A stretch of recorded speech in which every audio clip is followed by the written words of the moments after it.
Musta mga bata?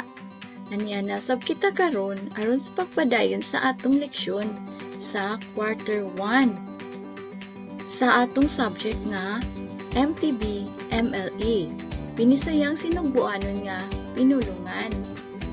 So atong pagatunan karon ang module 9 bahin sa pungan. Dili pa nato sugdan ang atong pagtulunan ato unang tubagan ang parte sa module nga sulayi o pretest. Tubaga ang matag pangutana, lingini ang letra sa hustong tubag. Okay, kuha ang imong self-learning module o dinha ra nimo tubagan, linginan ang hustong tubag. Okay, number 1. Hain ang unang tingog sa ngalan sa hulagway. Ang hulagway naa sulod sa kahon, tanawa. Letter A, letter B, letter C, P. Number 2. Hain ang gamay nga letrang L. Letter A, mauba ka ng letrang L nga gamay. Letter B, tanawa, mauba ka na ang gamay nga letrang L. Letter C, mauba ka na ang gamay nga letrang L. Okay, number 3. Ang pulong nga nanay, usa ka ngalan sa blank. Letter A, tawo. Letter B, lugar. Letter C, butang. Number 4. Hain sa mga mosunod ang proper noun. Letter A, Cebu City. Letter B, dagat. Letter C, tindahan. Number 5. Unsa ang nawala nga letra? Tanawang hulagway sulod sa kahon, blank, apis. So, ang hulagway, lapis. So, unsang nawala diha nga letra? Letter A, P, letter B, L, letter C, N. Number 6. Hain sa mga letra ang hustong pagkaparis. So, letter A, tanawa kung gusto ba ka na pagkaparis. Letter B, tanawa kung gusto ba ang pagkaparis. O letter C, tanawa kung gusto ba ang pagkaparis. Lingini ang imong tubag.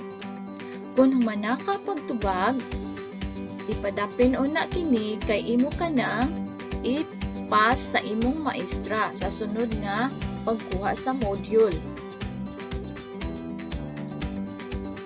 Pagkahuman ning module, ikaw gilauman nga makaila sa pungan o sa in English, noun.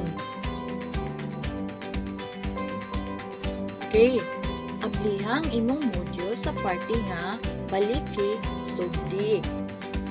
Isuwat sa blanco ang unang letra sa ngalan sa hulagway. Number 1, nangka. So, unsa man ang unang letra ni ini? Number 2, elepante. Number 3, tasa. Number 4, yawe. Number 5, kabayo.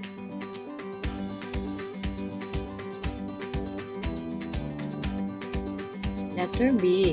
Tanawang matag hulagway, isuwat ang o ang mga nga nagtumbok sa gidaghanon. Timan ang gigamit kun usara kabutang ang gipakita. Ang mga gamiton kun daghan. Okay, sugdan na. Number 1. Duha ka iro. Number 2, usa ka apple. Number 3, usa ka balay. Number 4, tanawa. Dulaan. Daghang dulaan.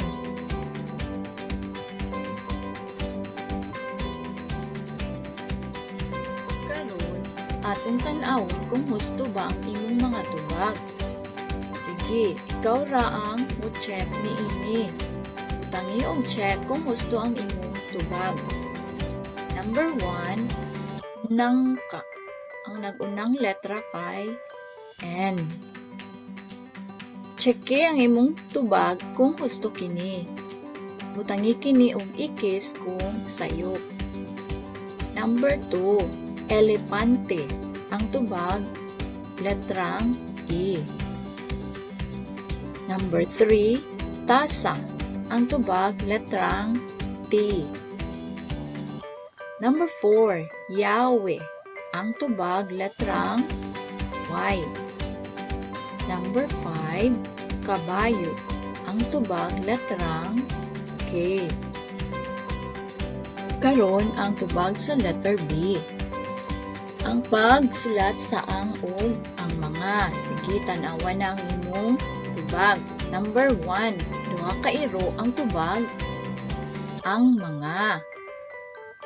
Butangi og check kung husto, butangi og ikis kung sayop.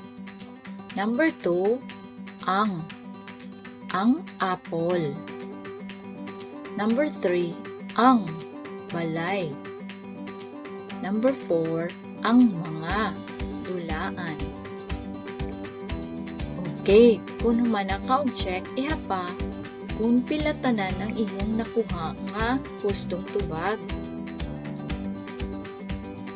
Okay, nakakuha ka ba og perfect? Very good.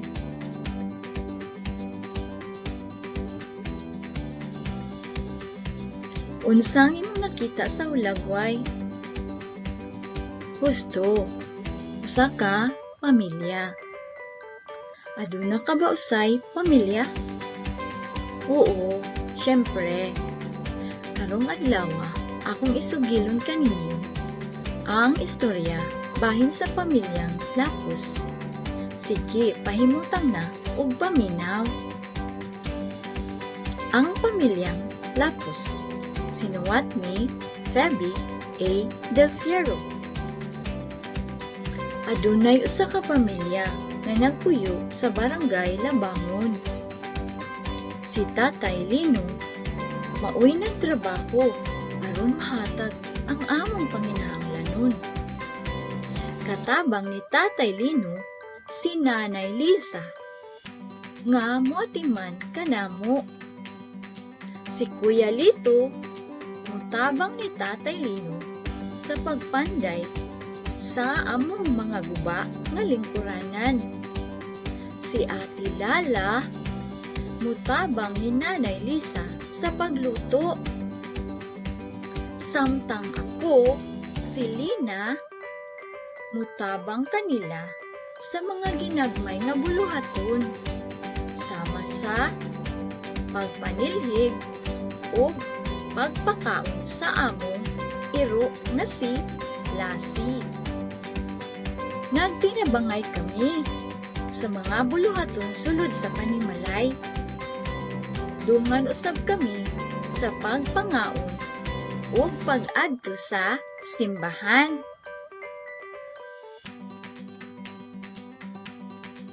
Mao kadto ang sugilanon sa pamilyang Lapus. Ug karon atong tubagon ang mga pangutana. Number 1. Unsa ang uluhan sa istorya? Husto, ang pamilyang Lapus. Number 2. Kinsa ang mga sakop sa pamilya?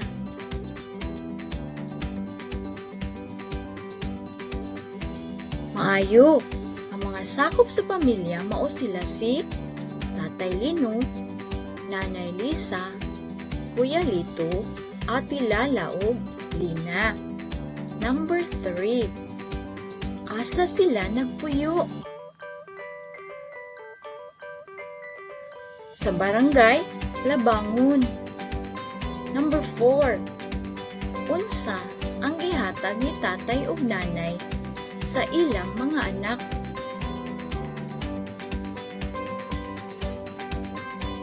Correct. Gihatag nila ang mga panginahanglanon sa pamilya. Number 5 nga pangutana. Unsay ikatabang nimo sa pamilya, sa inyong pamilya?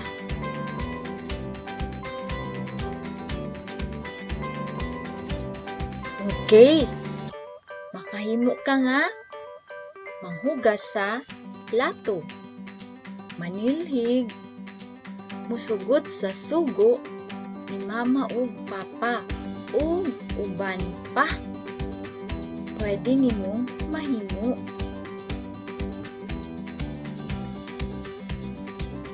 Kinsa ganito ang mga sakop sa pamilya sa istorya? Gusto, Tatay Lino, Nanay Lisa, Kuya Lito, Ate Lala, ug Lina. Unsa man nga klase sa mga pulong kining akong gipakita karon. Mga pulong sila nga nagulagway sa ngalan sa tawo, gusto.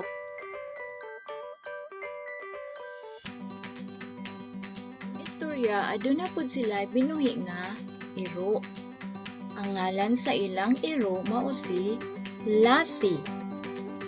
Ang pulong nga Lassie naghulagway sa ngalan sa hayop.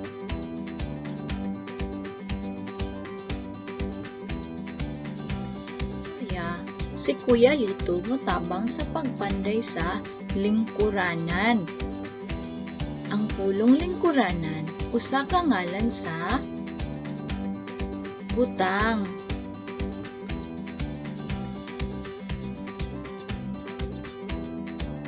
Ang atong istorya nahitabo sa ilahang panimalay. Ang pulong panimalay naghulagway sa usa ka lugar. Ungan, ang tawag sa ngalan sa tawo, hayop, butang, ug lugar. Akong balikon, ungan, ang tawag sa ngalan sa tawo, hayop, butang, ug lugar.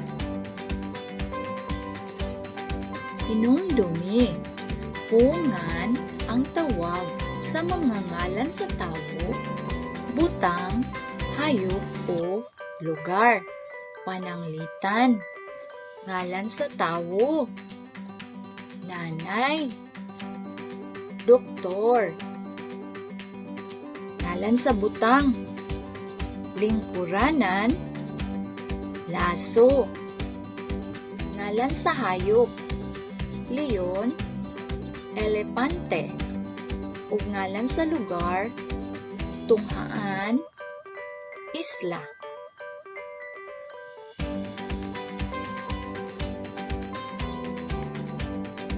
Nakasabot ka na ba kung unsa ang pungan? Sige, karon abliyang imong module sa panid 6. Ilha ang mga hulagway. Isuwat sa kahon ang T kung kiningalan sa tawo, B kung butang, H kung hayop, ug L kung lugar. Isulat lang diha diretso sa imong module. Okay, example number 1. Anaa diha ang hulagway sa pati. Unsa man kana, ngalan ba sa tawo, butang, hayop o lugar? So, ang pati kay ngalan sa hayop, gusto. So, kung hayop siya, isulat ang letrang H. Okay, kuha mo. Sige, sugdi ang pagtubag.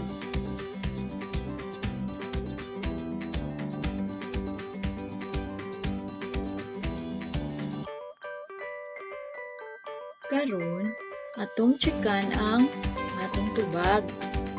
Sige. Butangi og check kung husto ang imong tubag ug ikis kung sayo. Sige, ang number 1 gihatag na kana daan. Number 2. Letter B. Butang. Sapatos kay butang. Number 3, isda. Ang tubag, letter H. Hayop. Number 4, letter B, butang. Number 5, letter T, tao. Number 6, letter L, lugar. Okay, iha pa ang imong check. Gusto ba ang tanan nimong tubag? Very good.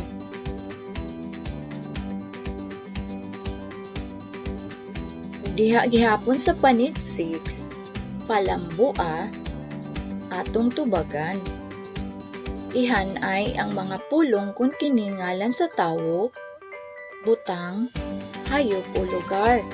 Isuwat kini sa hustong kahon. Diha sa wala nga bahin, nahimutang ang dakong kahon. So nahisulat din ang mga ngalan sa pari, lamesa, bitin, baso, doktor, lasa, unggoy, merkado. Sumao ka na ang mga pulong nga imong pagahan-ayon. Okay, pananglitan. Pari. Asa man nga kahon nimo siya isulat? Ari ba sa tawo? Butang? Hayop? Lugar? Ang pari, ngalan sa tawo. So, anha nimo siya isulat sa kahon sa tawo. Nasabtan mo na ba kini? Okay, magsugod ka na sa pagtubag.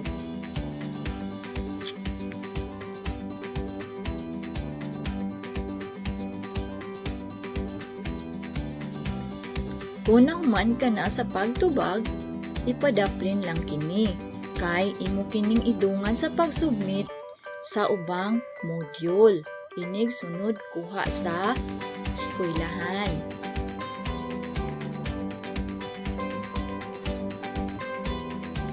Good job! Daghang salamat!